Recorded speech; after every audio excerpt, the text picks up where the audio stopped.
Ayı pencase Sure-i Ahzab şu ayet iniptir. Buna diyerler ayı hicab diyerler Müslüman doğun.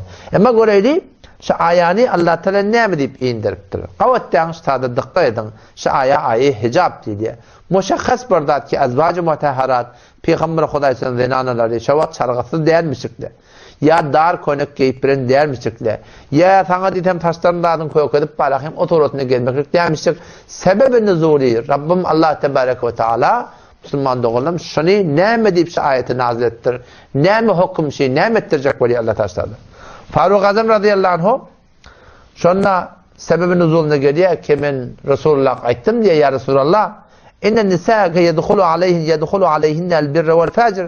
Ya Resulullah sen şey denarlan yani her bir kav teleke girip tu çıkıp tu öyle adama öyle girip tu çıkıp tu la kav adam da var teleke adam da var yüreklerden Allah'ın haber var. Ya Resulullah eğer işler de sur berten keşle hicab etsele beter kav olacak deyip de Hazreti Ömer radıyallahu anh hoştada diye Nemetti diye pişnihadı verdi. O bir kitapçılık bak kişi kitapçıdır muvafakatı.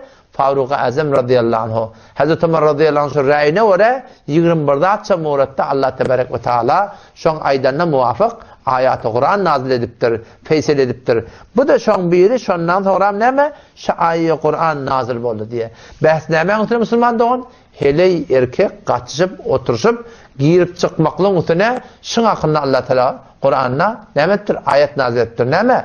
Ya eyyühellezine amenu ey iman getiren adamlar İzâ se'eltumuhunne meta'a her vakti keşi Peygamberin helelerinden bir daha soracak olsanız işiniz üstte, zadınız üstte siz ne edin? Fes'eluhunne min verai hicab perden gidinden sorun diye. Pes vakti ki zenanı erkek ehyanen bir işi düşüp de varakayım şöyle birbirinin bir daha sormalı oluyor. Sonra ne yaparım? Berhord etmeli. Hele bir erkeklerin arasında ne yapalım Müslüman doğun? Ştada şu hakkında varakayım perde olmaklık gerek. Ondan sonra da ayesiye ki Sure-i Ahzab'ın ödünü inşallah siz açık görseniz 22. paran başça kadınla inerleken Allah Teala şu denanıla erkekle kepleşmeli olanla beraber zaruret poşte perde ne surette keplemekliği bununla aydiptir Müslüman doğun. Yani o da hicab meselesi şu kadar mühim mesele şu Kur'an'ın tercümesinde geliyor. Şu mühimliğini şundan düşünsen Müslüman doğun. Ya nisa'an nebi ey peygamberin heleyleri lestunne kâhedin minen nisâtil başı heleyli alakta in ittakaytun neger Allah'dan korkuyanmasanız perhizkar bolsanız فَلَا تَخْدَعْنَ بِالْقَوْلِ erkekle kepleşeninde mulayim kepleşmeyin. Mulayim kepleşme diyen ne var? Zenanan tövdünler mulayimlik var. Bir yumuşaklık var. Bir avudallık var.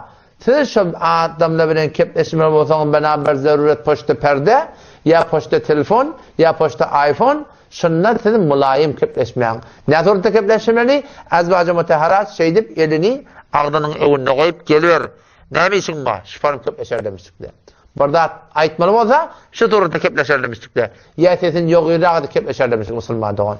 Peki kimin talimi? Şu doğruca Müslüman doğanım. Şu Kur'an'ın talimi. O zaman şu taydan camiada kıynansak da ne kadar şu kun toylar tutuluyor.